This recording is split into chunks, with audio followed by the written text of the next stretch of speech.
nada. Então é o seguinte, eu gostaria que convocasse esse moço, esse cidadão, para depor naquela casa e explicar, da mesma forma que o Bisol, que era o vice do senhor Lula, que já estava montando a gangue, para depor e justificar essa sociedade brasileira, a transparência desse assunto. Muito obrigado. Concedo a palavra ao excelentíssimo senhor Rodrigo Hollenberg, líder do Bloco Parlamentar Socialista.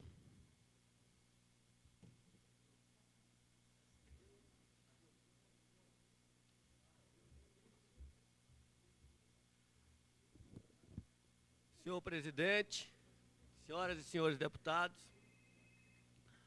o depoimento do senhor Arnaldo Córdova Duarte, na última segunda-feira nesta casa, me deixou perplexo. É incrível como alguém, certo da impunidade generalizada que vigorava até então, demonstra tamanha autoconfiança e, como se fosse um Deus, dono de toda a verdade, desafia as leis dos homens e diz que não reconhece a Constituição Federal e a Lei Orgânica do Distrito Federal como normas a serem seguidas. Ficou claro, claríssimo para todos, que havia uma desobediência, e ainda há uma desobediência generalizada no Distrito Federal. Não se respeitavam as leis e a ação do poder público com relação à utilização de áreas públicas. Ficou demonstrado também que existem e sempre existiram processos e ações do poder público em curso contra a grilagem, ao contrário do que muito se tem dito. Mas, na realidade, o que houve foi uma falta de decisão política superior, no sentido de coibir a prática da grilagem no Distrito Federal. E aí eu quero fazer uma homenagem aos funcionários, aos procuradores da 5ª Subprocuradoria, aos funcionários do Civisolo, da TerraCap, que empreenderam tantas ações no sentido de coibir a grilagem de terras públicas no Distrito Federal. Mas, infelizmente, a gente percebe que não havia uma decisão política superior, porque quando começava a encontrar moradores famosos, a fiscalização arrefecia e não ia adiante. Isso é lamentável, e é por isso que nós estamos hoje nessa situação de descalabro fundiário que se encontra no Distrito Federal. Os empreendedores sentem-se impunes e, com esses escudos, realizam falcatruas de deixar qualquer leigo assoberbado.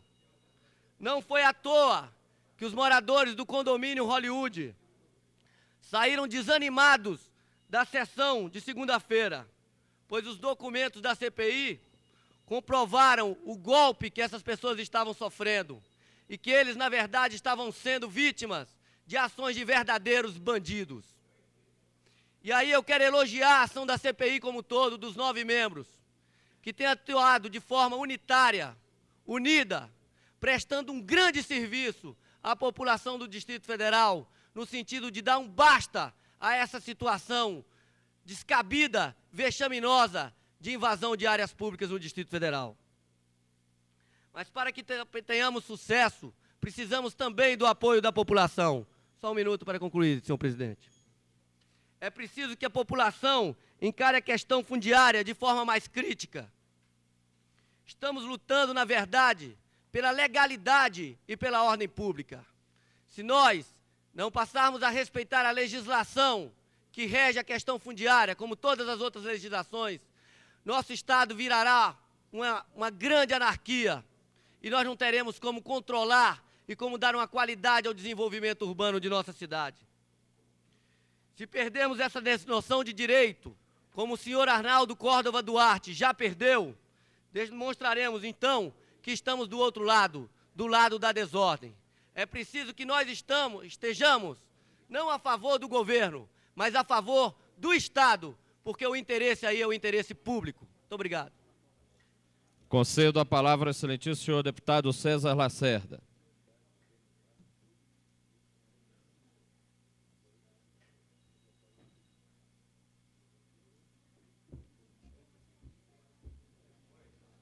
Senhor presidente, senhoras deputadas, senhores deputados, existem notícias de manchete de jornal que nós tínhamos vontade de ver modificado. Ontem tenho certeza que os nobres amigos e companheiros da situação queria que a manchete do Correio Brasiliense não fosse aquela manchete da demissão.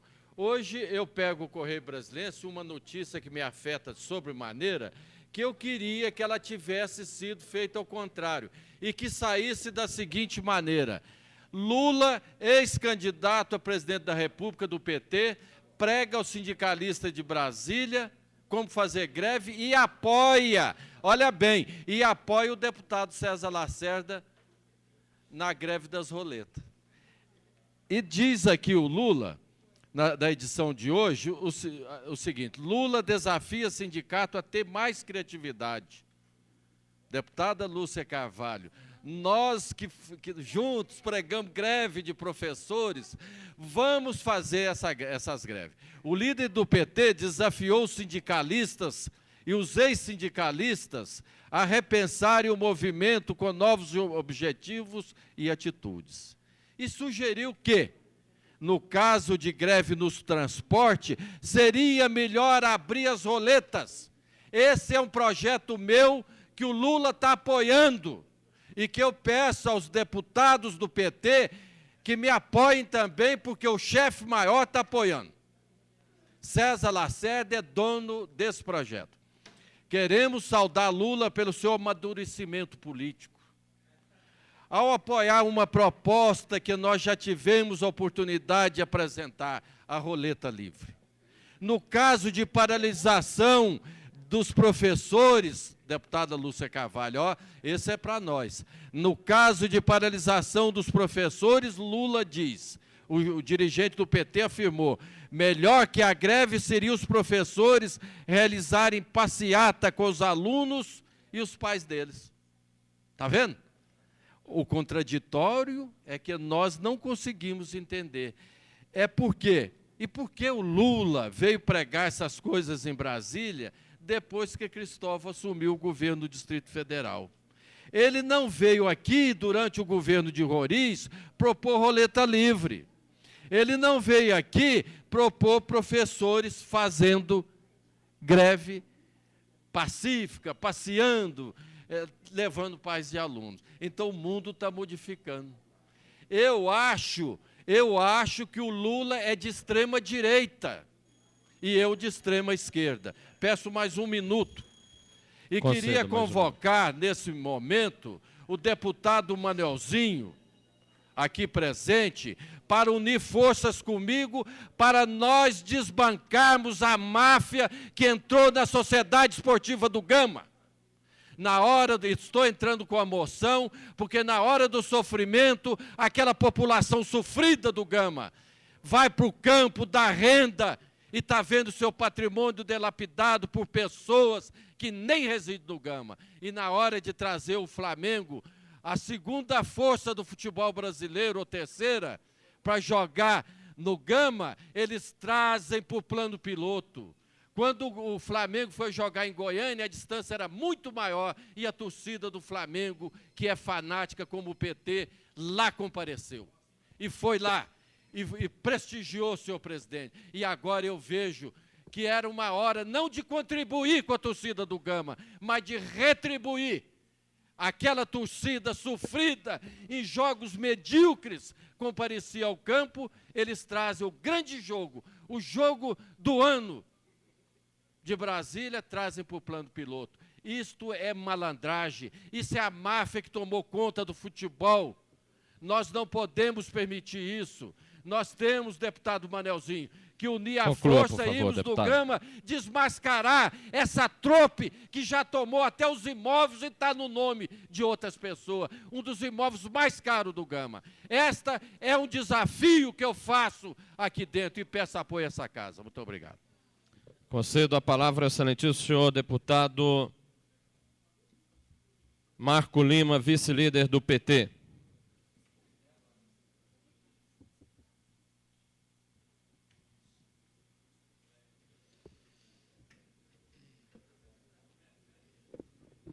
Senhor presidente, senhores deputados,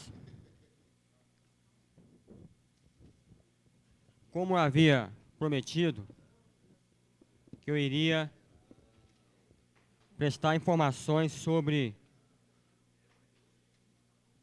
uma denúncia que veio aqui neste plenário da caixinha realizada na Companhia de Braslândia, denúncia que eu fiz ano passado, antes de ser deputado distrital. E as informações que eu tenho para prestar aos caríssimos deputados me foram prestadas pelo chefe da Casa Militar, Coronel Túlio, de que o IPM, o Inquérito Policial Militar, que for aberto na época,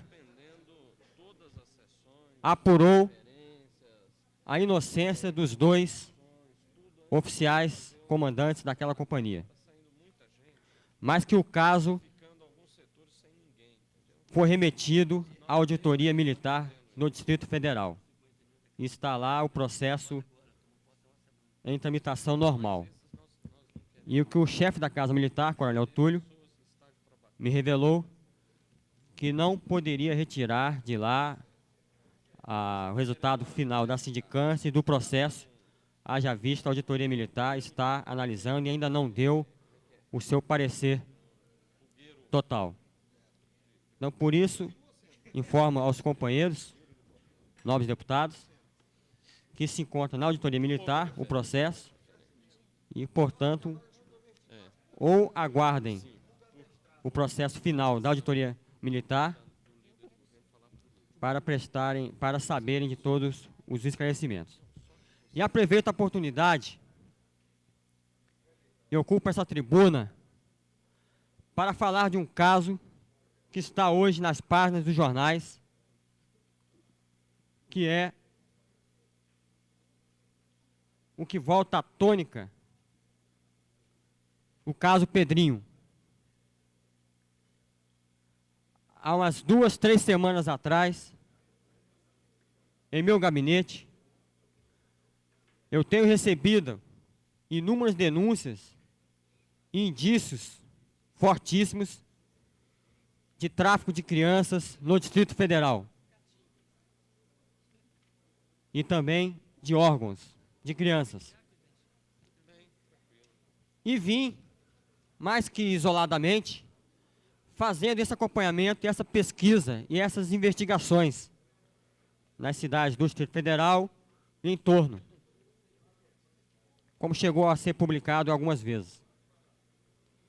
E, coincidentemente, essas novas denúncias que foram encaminhadas ao meu gabinete, algumas pessoas que não querem se identificar no momento, outras já estão se identificando, estão querendo vir depor na Câmara sobre novas denúncias de tráfico de crianças e de órgãos.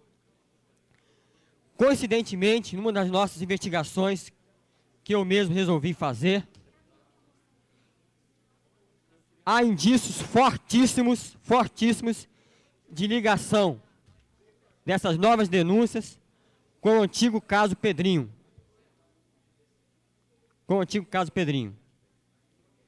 Então, senhores deputados, é um tema polêmico, é um tema que sempre foi debatido, discutido, mas nunca se tocou a fundo e nunca se foi a fundo para se investigar essas denúncias.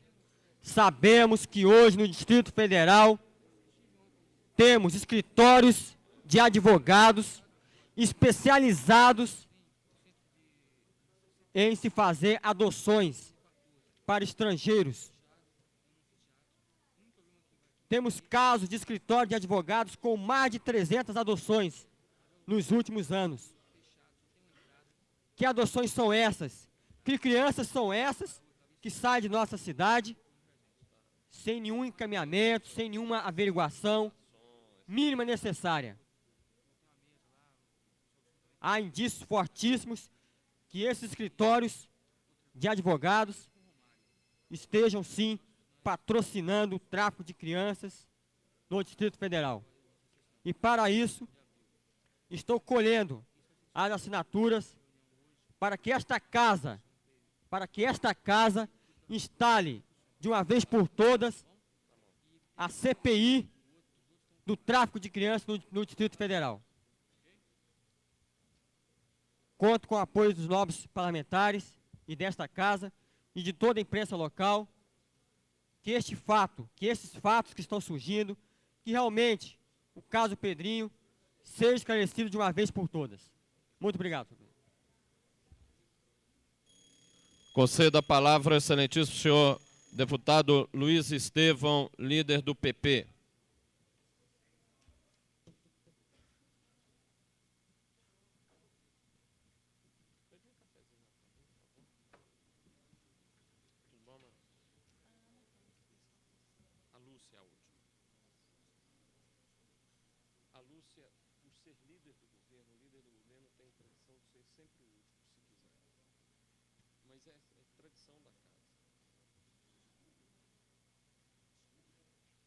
Faz a questão de ordem aí que eu te respondo.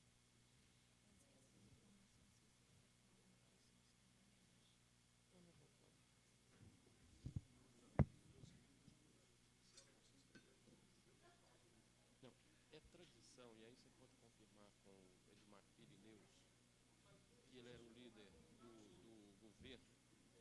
Pode olhar.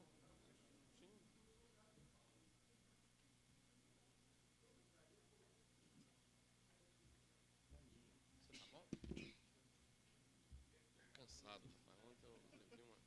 Senhoras e senhores deputados, ontem, durante sessão realizada aqui nesta casa, as afirmações calcadas em notícia publicada no Correio Brasiliense provocaram inusitado gesto de histeria de algumas das lideranças do governo aqui dentro desta casa.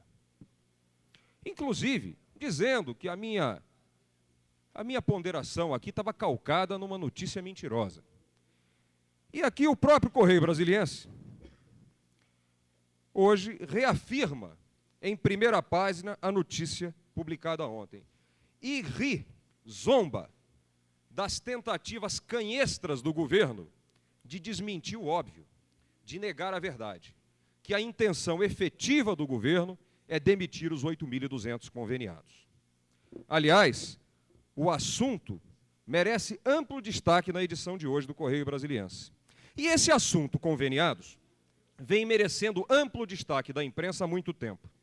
Eu trago aqui o Jornal de Brasília, do dia 25 de outubro do ano passado, 20 dias antes da realização das eleições em segundo turno. Pois bem, a notícia é a seguinte: Cristóvão promete manter conveniados. Uma chamada de primeira página, uma entrevista do então candidato ao governo do GDF.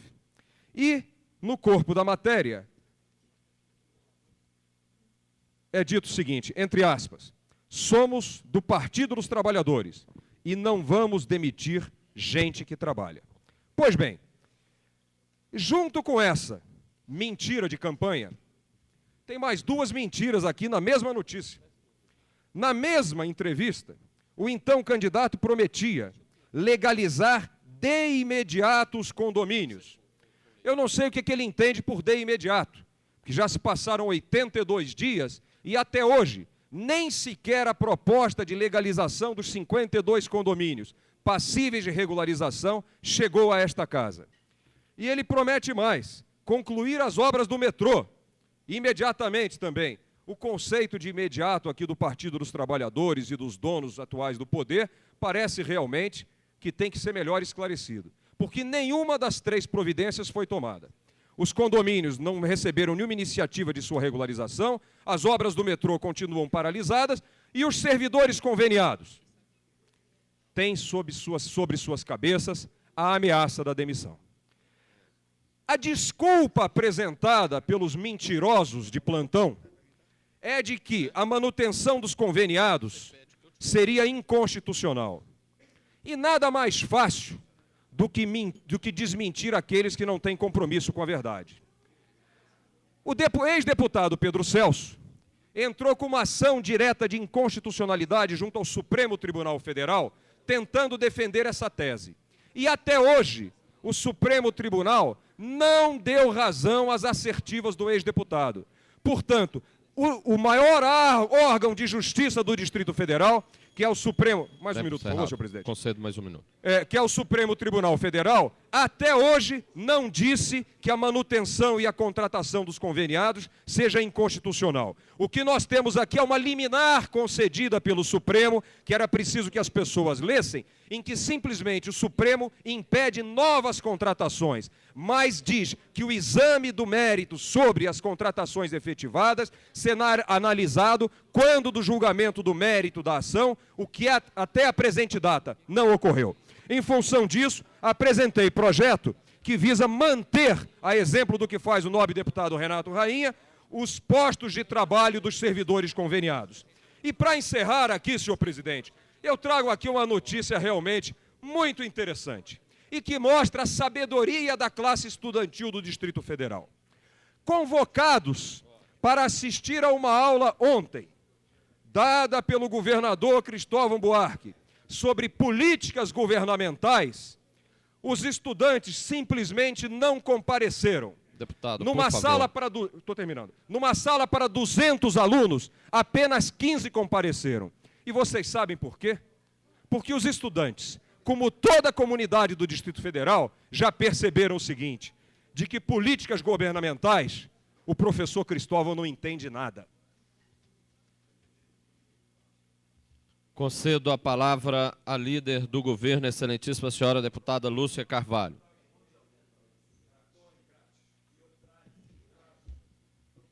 Senhoras e senhores parlamentares, eu vou falar bastante rápido, porque eu tenho tanto assunto para colocar que eu não posso perder um segundo.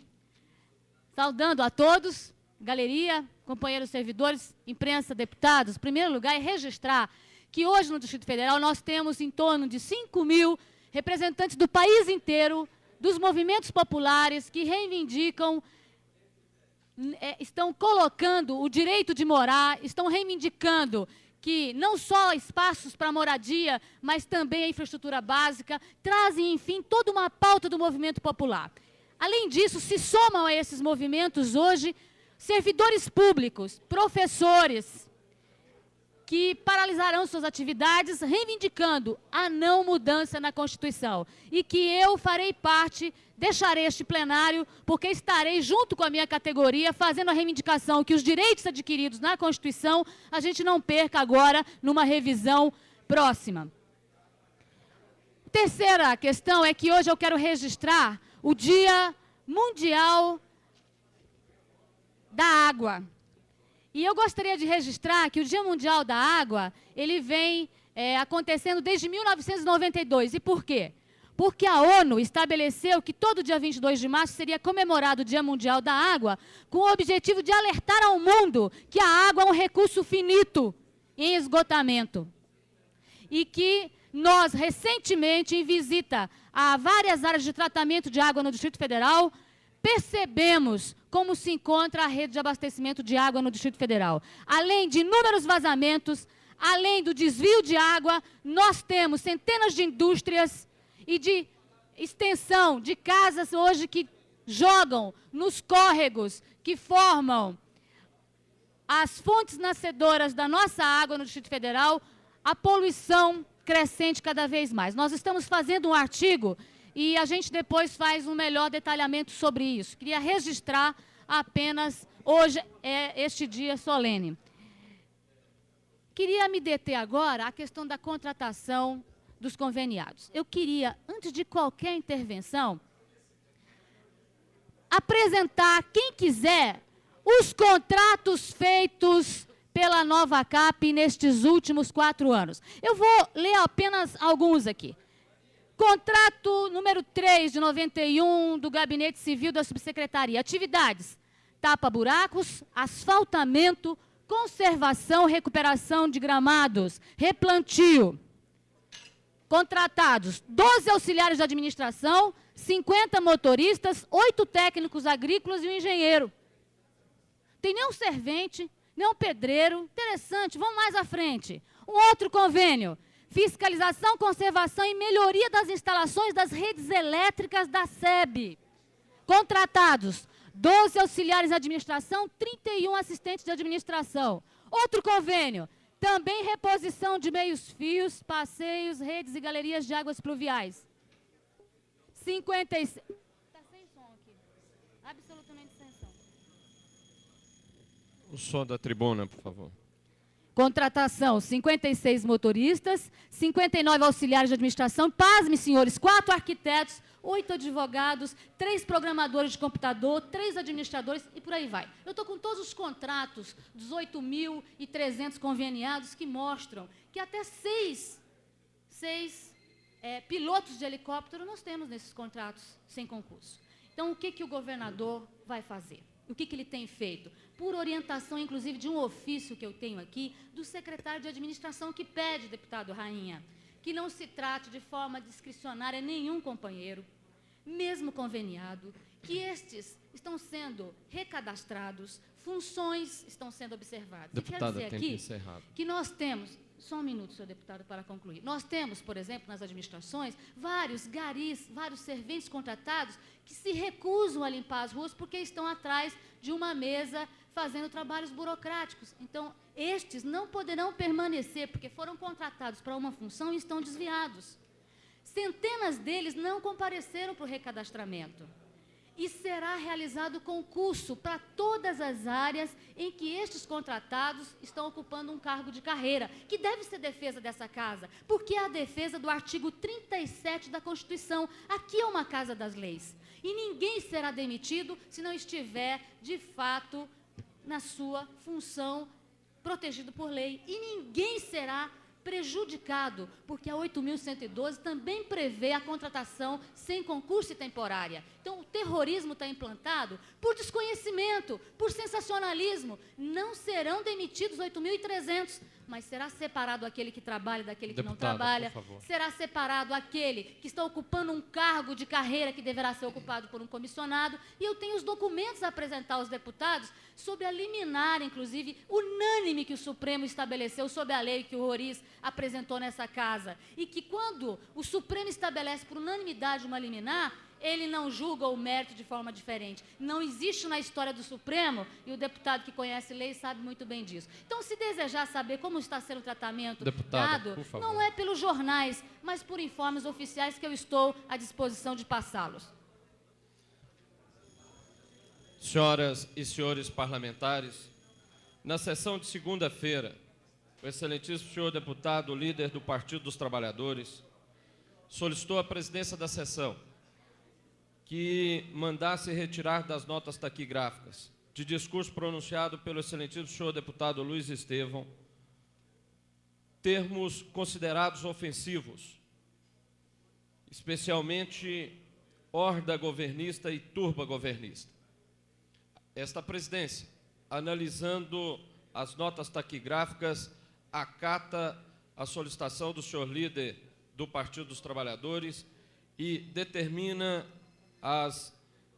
ao serviço taquigráfico que retire tais termos do discurso pronunciado pelo excelentíssimo senhor deputado Luiz Estevão.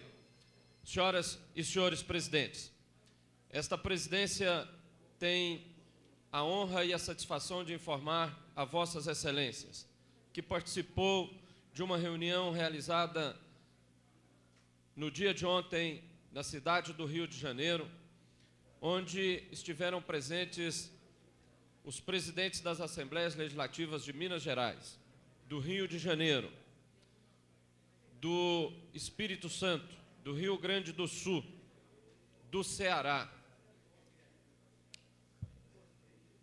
do Distrito Federal.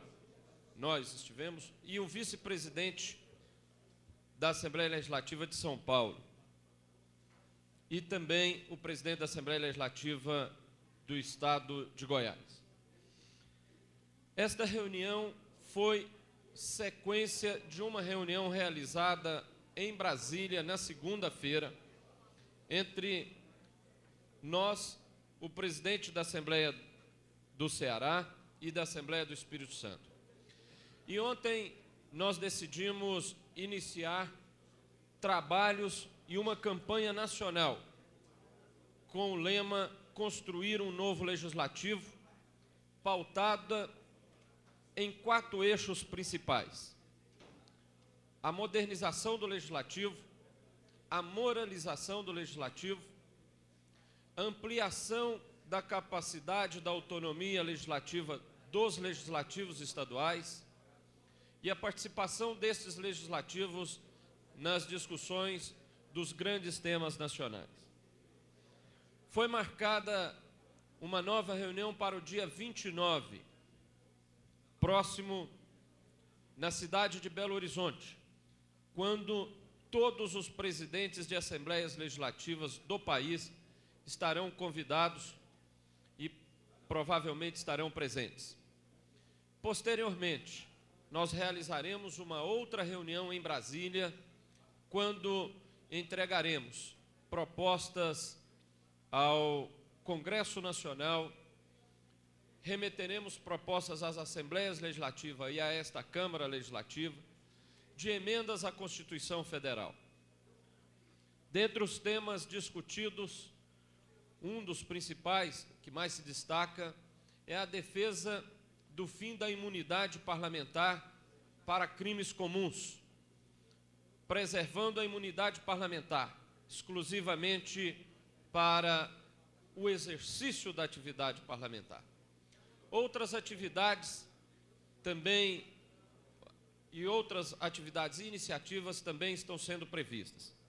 Pude perceber que nossa Câmara Legislativa se coloca dentre as que tem uma postura de defesa inconteste da moralização, da administração com probidade dos recursos públicos.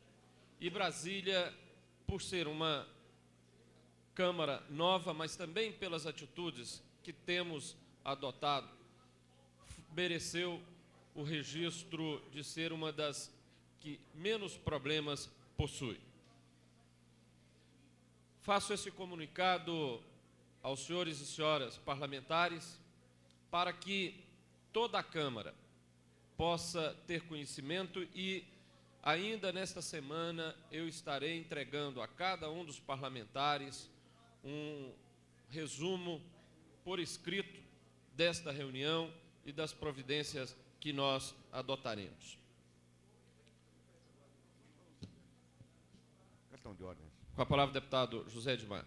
Senhor presidente, dentro desse pronunciamento de Vossa Excelência, já que Vossa Excelência vai nos passar um relato mais minucioso, eu gostaria de perguntar a Vossa Excelência se foi possível informar realmente, ou ter um levantamento das Assembleias Estaduais sobre a participação, sobre o gasto da Assembleia Estadual em função do orçamento do Estado. Eu quero destacar isso porque, numa viagem que fizemos a Manaus, tivemos conhecimento que a Assembleia do Estado do Amazonas gasta 4,2% do orçamento do Estado do Amazonas. E, pelo conhecimento que tenho, a Assembleia do Distrito Federal gasta algo em torno de 0,92%, quer dizer, não chega a 1% do orçamento do Distrito Federal. Portanto, eu quero perguntar a Vossa Excelência que é muito importante que a sociedade saiba qual é o custo que nós temos para a sociedade de Brasília, ou seja, fazendo um parâmetro com as outras Assembleias Estaduais. Senhor deputado, algumas informações foram trocadas, de fato, das assembleias que se encontravam representadas. A Câmara Legislativa do Distrito Federal é a que possui menor participação no orçamento da unidade da federação. Basicamente, todas as demais possuem acima de 1,5%, chegando a 4%. No entanto, estes dados foram apenas como troca de informações e nós vamos sistematizar não só estes, como vários outros dados, como número de funcionários, salários de funcionários, situação, por exemplo, de automóvel, de uso de carros oficiais. Tudo isso nós vamos fazer um levantamento, provavelmente para a reunião do dia 29, e depois prestaremos todas essas informações aos parlamentares desta casa. Solicito ao senhor deputado José Edmar que assuma a presidência da sessão.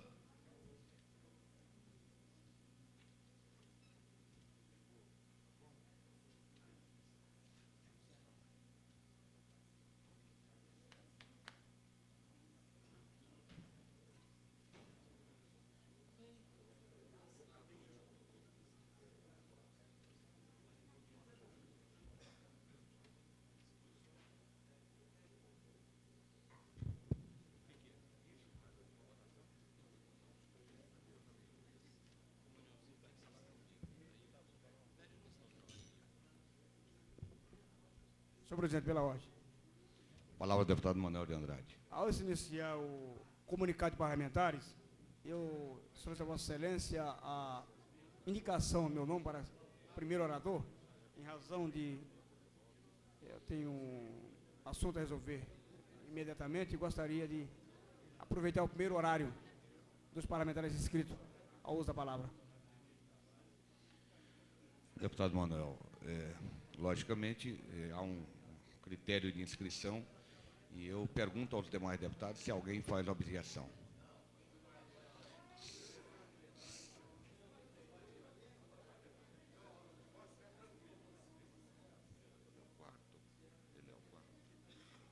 Ele é o quarto. Cafu, Luiz, Tadeu. Cafu, Luiz Estevam e Tadeu Felipe. Não havendo nenhuma contestação, eu convido o deputado Manuel de Andrade a fazer o seu primeiro pronunciamento.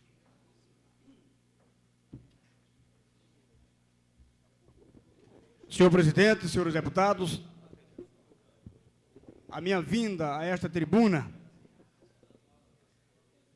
é para tecer algumas observações a respeito do comportamento do governo. Eu passei para a maioria dos deputados a cópia de um ofício que foi distribuído aos secretários de Estados, detentores de cargo de natureza especial e diretores de empresas estatais. O governo Cristóvão, através do seu secretário de governo, em reunião informal, decidiu que cada secretário de Estado, cada detentor de cargo de natureza especial e cada diretor de estatal tem por obrigação a fazer um depósito compulsório da ordem de 10% do valor líquido auferido como remuneração mensal. Inclusive estabeleceu o número da conta bancária onde deve esse dinheiro ser depositado. E lá na frente, o governo diz que o dinheiro vai ser depositado na conta do PROV. Em razão disso, senhores deputados, eu acostumando aqui a ouvir crítica de polícia fazendo caixinha, de não sei quem fazendo caixinha, e agora o próprio governo criou uma caixinha especial para promover o PROV, com dinheiro do servidor. Eu recebi de alguns ocupantes de cargo de confiança a cópia da carta, que eu evitei colocar o nome, para evitar perseguições, porque eu entendo que o governo está agindo tal qual nós combatemos a máfia do orçamento. Veja bem, há pouco nós ouvimos um dos líderes do PT falar na caixinha da PM. Foi o escândalo maior do mundo. E agora a caixinha do GDF. Eu faço a pergunta, será que é para pagar o banquete do Lula? Será que é para pagar a Odebrecht? A Via Engenharia? Será, como diz o deputado Odilon Aires, será que é para promover a caixinha especial para os eventos extraordinários? Eu fico aqui estarrecido a observar que a prática do governo atual, o governo vergonhosamente tem compelido os seus assessores de alto nível a fazer a doação forçosa, compulsória do seu ordenado. E diz mais na frente que o comprovante do depósito deverá ser apresentado ao senhor governador. O depósito tem que ter a comprovação exata da doação forçada. Na minha visão, é uma extorsão. É uma extorsão. Eu perguntei ao deputado Adão Xavier se ele já recebeu o convite para fazer o depósito também de 10%. Porque eu acho que, além dos 30% que o partido está dando, o deputado Carlos Monteiro também me falou que vai dar 10% do salário dele também. Eu pergunto aos deputados, o deputado Odilon Aires também vai favorecer o PROV com 10%. Eu fiz um requerimento de informação que apresentei à mesa, solicitando o número de pessoas envolvidas com essa doação maléfica, porque é retirada na marra, porque aquele que não deve vai perder o cargo de confiança, é faca no peito. É homem na parede, é 38 no peito, ou me dá o dinheiro ou perde o cargo. É a condição sine qua non para sobreviver no governo é retirar o dinheiro do bolso. Então eu fiz um requerimento de informação e apresentei à mesa para o governo informar quantos cargos em comissão vão ser atingidos pela ofensiva do governador em extrair de cada um 10%. Apresentei um projeto de lei também hoje, transformando a Avenida dos Pioneiros em Avenida Comercial dos Pioneiros no Gama. E no projeto eu proponho a liberação do gabarito, porque eu acho que as cidades estão engessadas. As cidades não crescem porque, infelizmente, o nosso código de postura não permite que os trabalhadores, os comerciantes, elevem o nível de construção dos seus prédios. Fiz um projeto e estou fazendo outro projeto nesse sentido, para outras cidades satélites.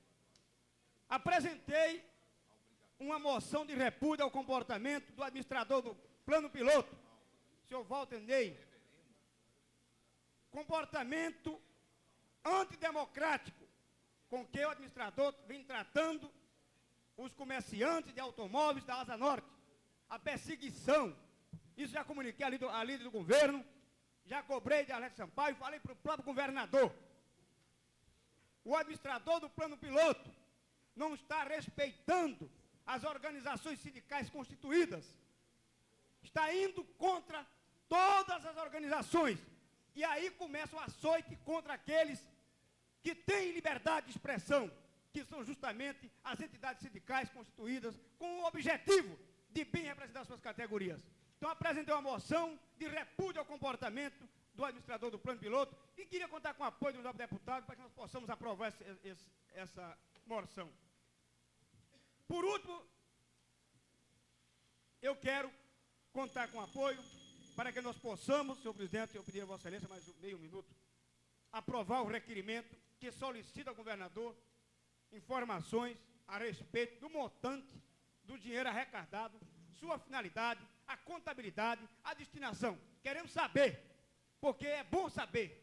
Eu sei que o partido tem alguns débitos com a Via Engenharia, tem débito com a Odebrecht, tem débito com outras empresas, e eu quero saber se esse dinheiro é para cobrir os débitos. Bom, de repente é para cobrir os débitos. Senhor deputado, devo Por avisar isso que que o eu seu quero tempo está contar com o esgotado. apoio dos novos deputados e denunciar o comportamento do PT, que é totalmente em via contrária àquilo que pregou durante toda a sua existência. Muito obrigado. Convido o senhor deputado. Essa presidência entende que a citação dos nobres deputados não foi injuriosa. Foi. Gostaria de pedir à taquigrafia que nos informasse, passasse as notas taquigráficas para que a gente pudesse realmente verificar isso. Ele foi citado aí, ele usou inclusive umas palavras que eu gostaria de explicar. Senhor presidente, ele disse que eu daria do meu salário tão pequeno, né, 10% para ajudar no PROVE, e eu gostaria de ter o direito de resposta. Não precisa consultar. Essa questão do caixa 2 é caixão.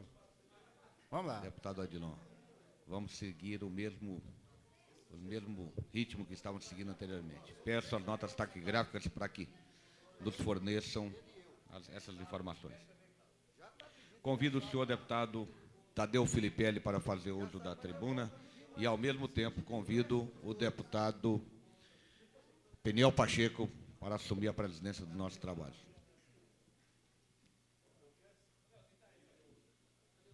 Saiu agora.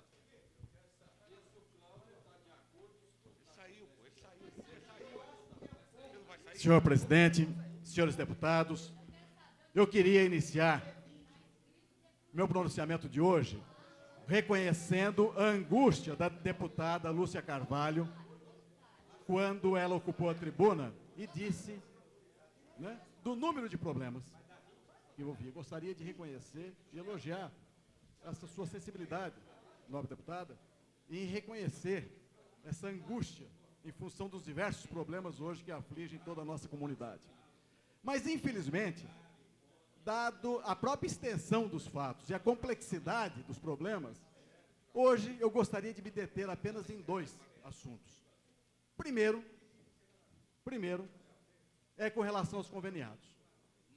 Com relação aos conveniados, eu acho que todos nós estamos atônitos com relação à incompetência do governo no tratamento deste assunto.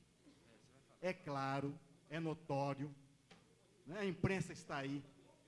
Hoje é assunto, é objeto de todas as reportagens, inclusive de editoriais pesados dos próprios jornais. Quando nós poderíamos imaginar, há 15 dias atrás, há 20 dias atrás, editoriais desse tipo, sobre um assunto de tal gravidade, e abordando e colocando o governo numa situação constrangedora como essa. Então eu tenho certeza, e aqui reconheço alguns representantes de conveniados, que com certeza, mesmo diante da incompetência do governo na solução desse problema, eu tenho esperança, eu tenho convicção que a solução sairá dessa casa. Com certeza. Esses projetos hoje apresentados, esse exercício que nós faremos, com certeza trilharemos um caminho buscando a solução dos conveniados. Gostaria também, apesar de ser até uma sugestão até um pouco triste, reconhecer a propriedade da sugestão do nobre deputado Daniel Marques, com relação à Secretaria da Herança. E o próprio governador Cristóvão pediu que, quando tivéssemos nomes adequados, com perfil adequados, que a própria oposição sugerisse. Eu sei que para secretário da Herança tem vários nesse governo. Vai ser uma briga muito feia. Mas no próprio jornal de hoje, já tem dois fortes candidatos. Um é o próprio Cariello, presidente da Nova CAP, né? Que diante de todo esse desencontro do governo, ele simplesmente diz o seguinte: Cariello culpa o governo Roriça. Forte candidato a secretário da Herança. Ou então, podia ser a esposa do deputado Chico Vigilante, né? Que simplesmente colocou a culpa, a compra do terreno dela, à venda indiscriminada de lotes em condomínios. Eu chego a imaginar, né, que esse governo é o governo do imaginário. Rigorosamente. Ele entrou num terreno que é o terreno do imaginário. Este governo eu reputo como governo do imaginário. O segundo assunto que eu gostaria de dizer é sobre condomínio. E nesse caso, lamento a ausência do deputado Rodrigo Hollenberg, nesse momento, aqui no plenário, onde que ele se diz perplexo, diante da empáfia, da arrogância do último depoente na CPI, em dizer que simplesmente a CPI para ele nada era a mesma coisa. Mas é lógico. É lógico. Hoje nós entendemos por quê, com as notícias de hoje. Vou mais além. O deputado Rodrigo Hollenberg insinua culpa novamente ao governo passado. Hoje, nós temos no jornal de hoje, exatamente de hoje, fotos imensas de pessoas trabalhando nos condomínios, construindo sem qualquer tipo de impedimento. Que culpa é essa do governo anterior, se todas as providências estão sendo tomadas com atos formais do governo anterior, com providências do governo anterior? E hoje, no jornal de hoje, estamos vendo que as construções continuam no governo Cristóvão. Quem é o governo hoje? É o governo Cristóvão. Tem que entender que tem que descer do palanque e passar para o trabalho. Agora, o que estamos vendo? Por que essa empáfia, essa arrogância do senhor Arnaldo, quando depois aqui na CPI? É simples. Por quê? Estamos vendo que o grande paladino da honra, da moralidade, o deputado Chico Vigilante, casado em comunhão de bens, vamos deixar claro, é possuidor de um lote, é possuidor de lote no condomínio Hollywood. Gente, ingenuamente, vamos ver as alegações. Senhor deputado, o tempo de Vossa Excelência está encerrado. Um minuto só para encerrar. As alegações, quais são? Primeira alegação é de que desconhecer a lei, um deputado federal? Essa poderia ser a alegação? Eu entendo que o deputado Chico Vigilante, paladino da moralidade, no momento que não consegue disciplinar a moralidade dentro da própria casa, fica difícil continuar com essa bandeira. Muito obrigado. Conceda a palavra ao próximo orador inscrito, deputado César Lacerda. Presidente, eu peço direito de resposta, que eu fui citado no discurso dele, e várias acusações também no deputado Manuel de Andrade, de acusando o governo. Eu gostaria de fazer a resposta como líder do governo. Essa presidência vai solicitar verificação que será feita pela assessoria da mesa e, em seguida, dará a resposta à questão de ordem. Senhor presidente, senhoras deputadas, senhores deputados, eu não queria falar aqui sobre os 10%. Não, porque, em primeiro lugar, até assim, tom alegre, jocoso, os 10% está na Bíblia, deputado Odilon. É dízimo. Mas quem conhece, olha, eu sei que eu vou desgostar a companheiros que querem bem. Eu não sou contra o pronunciamento do deputado Manelzinho, nem do deputado Odilon. Quem conhece o trabalho do PROV deveria parabenizar o governador Cristóvão Buarque por destinar dos seus secretários 10% destinado às obras sociais e que beneficia a criança. Eu sou favorável a passar isso, sou favorável e continuo a ser favorável, porque o secretário que não quiser tem que pedir para sair. O erro, companheiros, é do secretário Doyle, que faz uma nota dessa, um ofício. Isso prova a incompetência do governo escolher pessoas que têm coragem de fazer isso. E acho que nós estamos aqui até promovendo o governo Cristóvão. Nós que somos da oposição, estamos promovendo o governo Cristóvão numa medida boa. Eu não posso ir contra ele quando ele tem uma medida boa. Eu não queria falar isso, perdi tempo, só para dizer o meu posicionamento, quero que vocês não fiquem chateados comigo, eu apoio e daqui mando. E mando também um abraço para você, Lula, de estar apoiando o deputado César Lacerda, que é frontalmente contra você. Vamos para a roleta, né, Chacrinha? Vamos para a roleta, roleta livre. Lula, até que enfim você deu uma de inteligente. E eu queria falar aqui sobre a nota aos policiais cedidos, terá que voltar ao quartel da PM.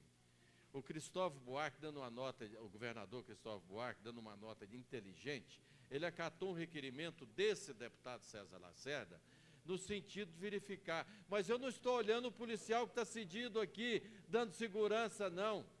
Não é esse, é o policial que está fazendo serviço de vigilância para deputados federais, para senadores, para autoridades federais, e que está fazendo serviço de vigilância e passando até necessidade, até fome, e dando cobertura para as madame. É esse que eu sou contra, e não o policial daqui.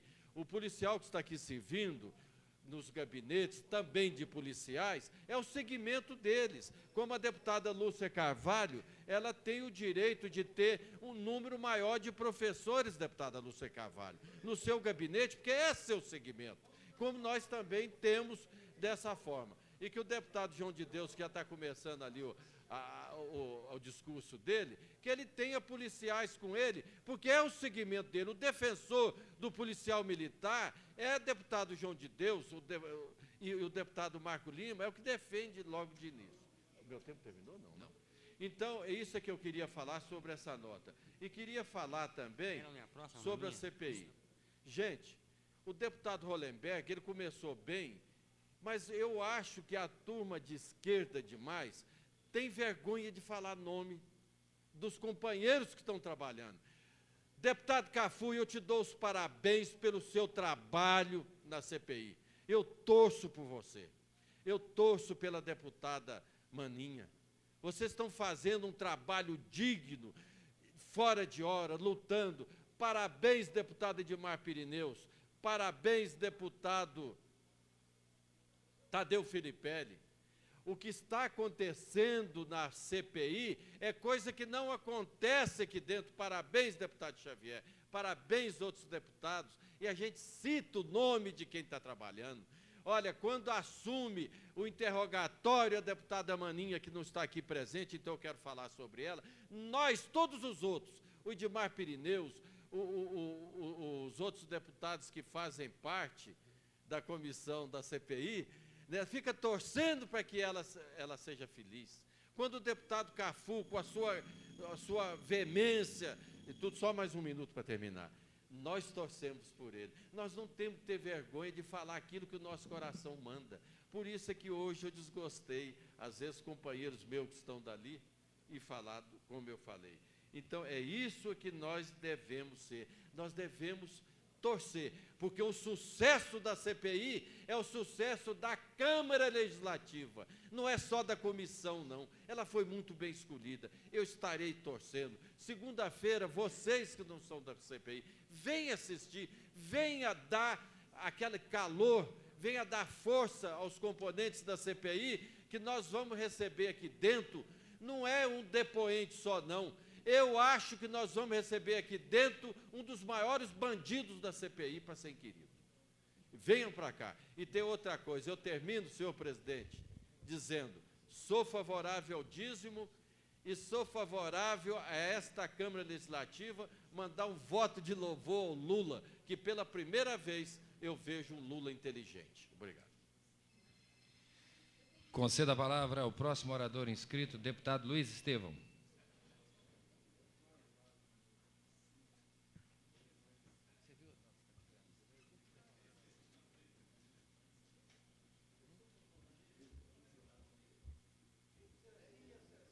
Quantos minutos eu tenho?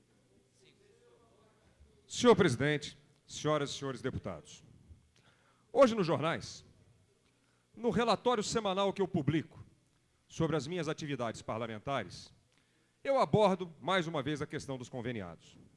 E eu gostaria de ler aqui para os conveniados a decisão tomada pela Procuradoria-Geral do Distrito Federal em 10 de novembro do ano passado, que diz o seguinte: somente a decisão definitiva na ação direta de inconstitucionalidade, número 890/1600, poderá tornar sem efeito o contrato celebrado com os conveniados da nova CAP.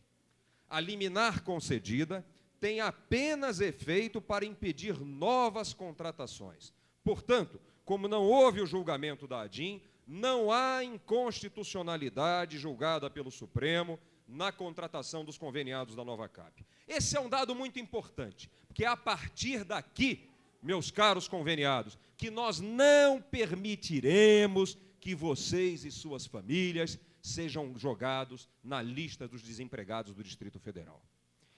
E no mesmo artigo eu digo o seguinte: o governo demite trabalhadores, mas emprega os parentes das suas lideranças políticas.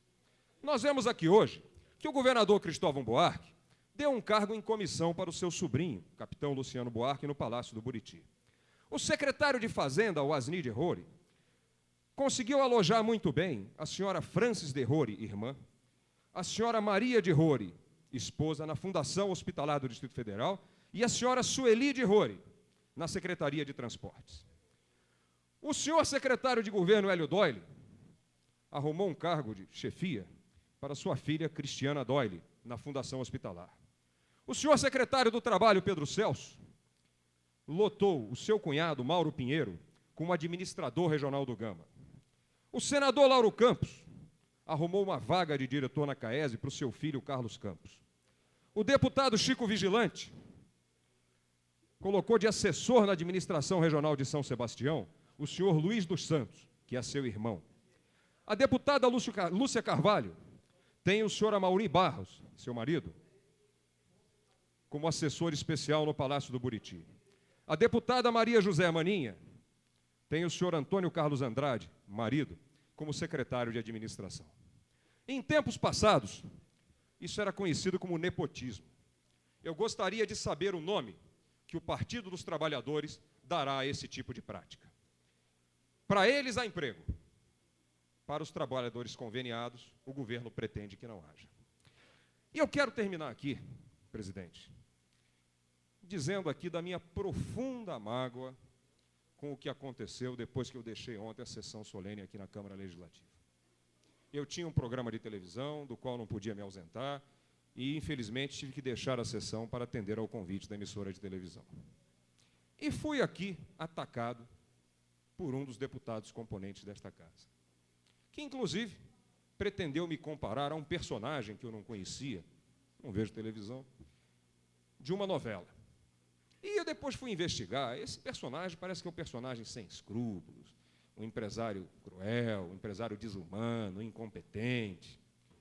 E eu peço ao deputado o seguinte, meu nobre deputado Miquéias Paz, que o senhor, antes de fazer esse tipo de ilações a meu respeito, que o senhor procure se informar com pessoas que conheçam bem o meu caráter.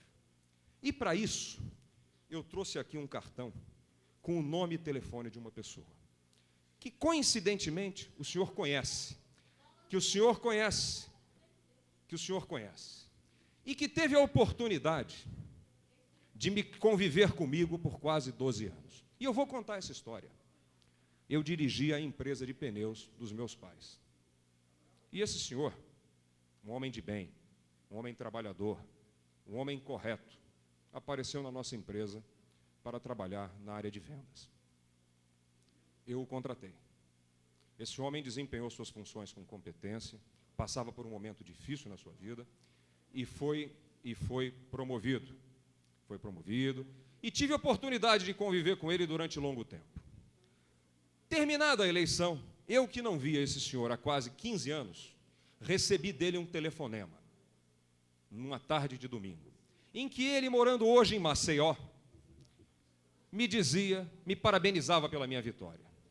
E dizia do quanto ele torcia pelo meu sucesso, tendo em vista que ele teve oportunidade, senhor presidente, mais um minuto, por favor. Ele teve a oportunidade de, durante quase 12 anos, conviver diariamente ao meu lado. Admirava meu caráter, admirava minha postura, admirava minha dedicação ao trabalho, admirava os valores éticos que eu guardava dentro de mim e, por isso, me cumprimentava e torcia pelo meu sucesso. Mais do que isso, no dia da minha posse, eu tive a oportunidade de abraçá-lo dentro deste recinto. E ele repetiu tudo aquilo que tinha dito a meu respeito. Portanto, eu peço ao senhor, deputado, que quando tiver que fazer considerações pelo seu caráter, telefone para essa pessoa, que ela poderá dar as informações a meu respeito, porque ela realmente me conhece. Essa pessoa o senhor conhece muito bem. Meu pai. Essa pessoa é seu pai. Eu acho que o senhor vai se arrepender, inclusive. Direito de resposta. Deputado, eu vou pedir a Vossa Excelência que não faça uso da palavra antes de ser autorizado pelo presidente. Senhor presidente, pela ordem. Com a palavra, a deputada Maninha. Eu fui citada no pronunciamento do deputado Luiz Estevam e quero direito de resposta. Essa presidência analisará e oportunamente dará resposta a essa questão de ordem. Pela terceira vez, senhor presidente, eu também fui citada. Eu já tenho 3 questões de ordem solicitadas. Deputado Manuel de Andrade, deputado Luiz Estevam, por 2 vezes.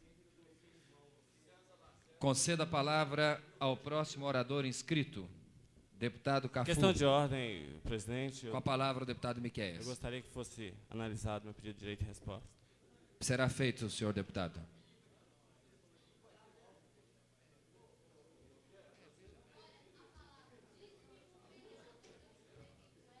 Senhor presidente, senhoras deputadas, senhores deputados, senhoras e senhores aqui presentes, eu não quero, de modo algum... Senhor deputado, por gentileza. Essa presidência solicita dos nobres parlamentares que, tendo um orador na tribuna, concedam atenção ao pronunciamento do orador, evitando, portanto, a desordem no plenário.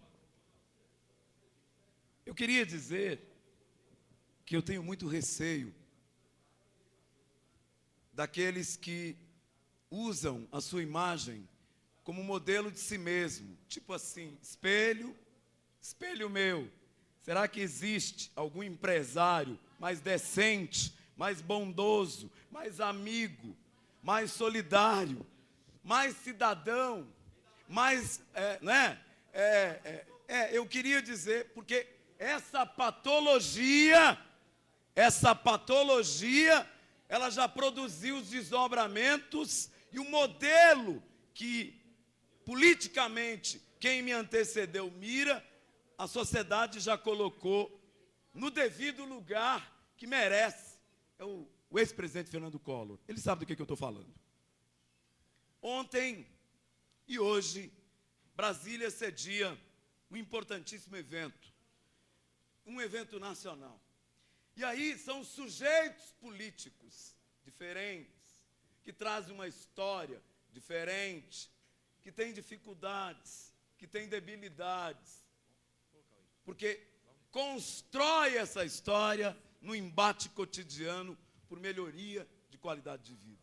Estão aí, hoje, na cidade, o movimento de moradia, o movimento dos trabalhadores rurais sem terra, o movimento dos deficientes físicos, o movimento dos rancenianos, os movimentos das prostitutas, o movimento dos deficientes físicos, o movimento ecológico, o movimento negro, o movimento dos sem-tetos, o movimento dos catadores de papel, vários sujeitos políticos emergentes, novos, e que começam a construir a sua história, sinalizando um novo tempo. Eles mesmos assumem como sujeito a sua própria cara, a sua própria fala.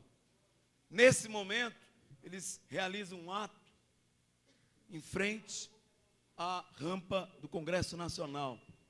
Eles estão hoje, não é, com uma agenda em que se busca a diretoria da Caixa Econômica Federal, representantes da comunidade solidária e o encontro com o senhor, o excelentíssimo senhor presidente da República, a fim de obterem respostas concretas para suas reivindicações por melhorias diversas, entre as quais melhorias habitacionais.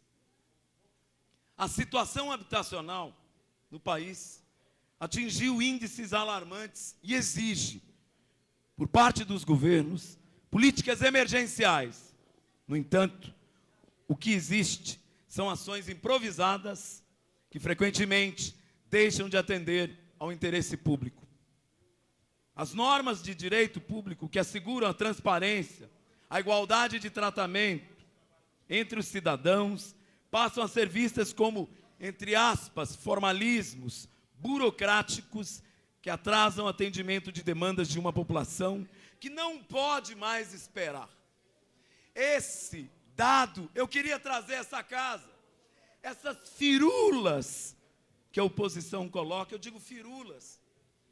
A oposição não quer discutir o mérito. Aqui foi dito minutos atrás que nós podemos, com o aparelho de Estado, contratar a revelia, sem critério, onde o instrumento utilizado de contratação não é competência, é o clientelismo, é o puxa-saquismo. Aliás, o líder que defende os conveniados gosta muito de puxa-saquismo. É disso que ele se mantém. É dessa forma, é desse modus operandi que o poder econômico, que é o poder econômico. Aqui é dito que nós somos poder. É mentira. Nós temos responsabilidade de governo. O poder está na mão dos banqueiros. O poder está na mão dos latifundiários. O poder está na mão dos especuladores, incorporadores imobiliários. Aí está o poder.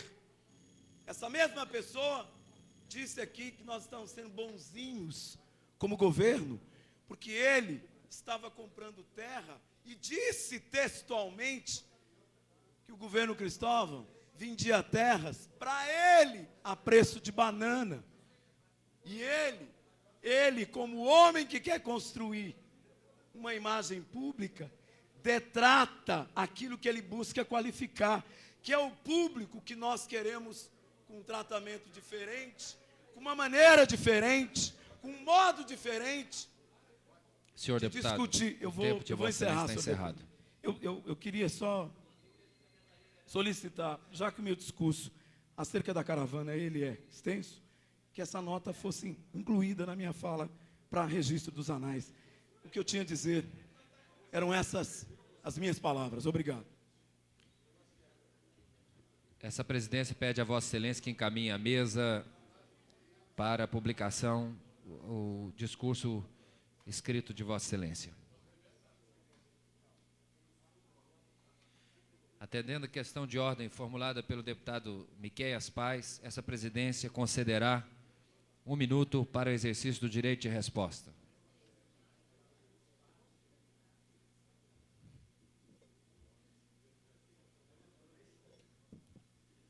Senhor presidente, senhores deputados, gostaria de deixar muito claro o ocorrido nesta casa ontem. Tínhamos uma sessão solene que pretendia discutir um dos assuntos mais importantes, que é a construção da cidadania de um país, que é a construção da cara que esse país tem. E, claro, o tema importante de ontem era a questão do racismo, a diferença racial, que a gente tenta disfarçar e que a gente tem consciência que existe nesse país. Infelizmente, se utilizando de um jornal, um dos colegas dessa casa fez uma declaração que eu, enquanto pertencente ao governo, aqui subi para responder essa utilização. Sendo esse jornal transformado em verdade, eu utilizei exatamente o mesmo artifício e expus aqui nessa casa, e não foram palavras minhas, foram palavras do Jornal da Tarde, do Jornal do Estado de Minas Gerais, foram palavras do Jornal do Brasil, em que colocam o colega Luiz Estevão nesse comparativo com esse personagem, e que a cada dia eu começo a desconfiar que vai se enquadrando. Ele faz aqui citação ao meu pai, sobre a relação do meu pai, e eu, como filho, e que muito respeito meu pai, digo, as pessoas, às vezes, se enganam muito. E eu gostaria de dizer que, além de meu pai, o senhor Luiz Estevão teve outros funcionários da minha família. E ele poderia até, quem sabe, falar sobre esses outros funcionários da minha família, porque, de repente, ele só quer levantar o lado interessante dessa história, mas, há 2 dias atrás, por estar em estado calamitoso, por estar em estado sem condições de comprar até mesmo uma alimentação, o meu irmão me ligou, pedindo que eu fizesse algum incentivo, que eu pudesse lhe dar alguma coisa, que pudesse me emprestar. E assim eu fiz. E sabe qual é a causa?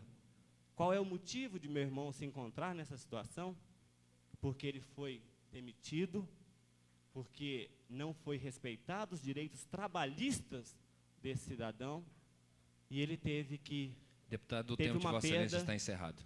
Fechando, concluindo, e ele teve uma perda real de salário, uma perda real.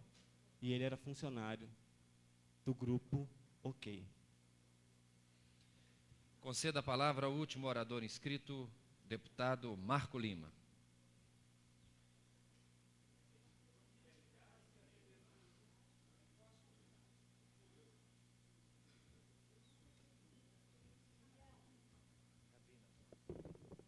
Senhor presidente, senhores deputados,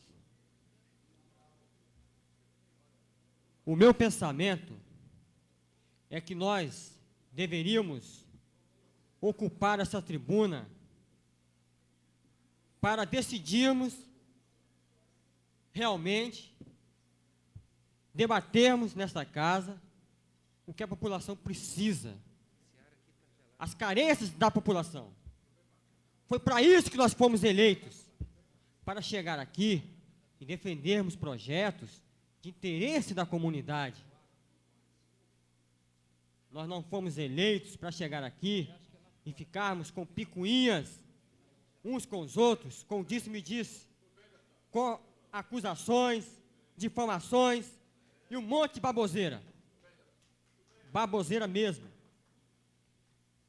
É com muita revolta que eu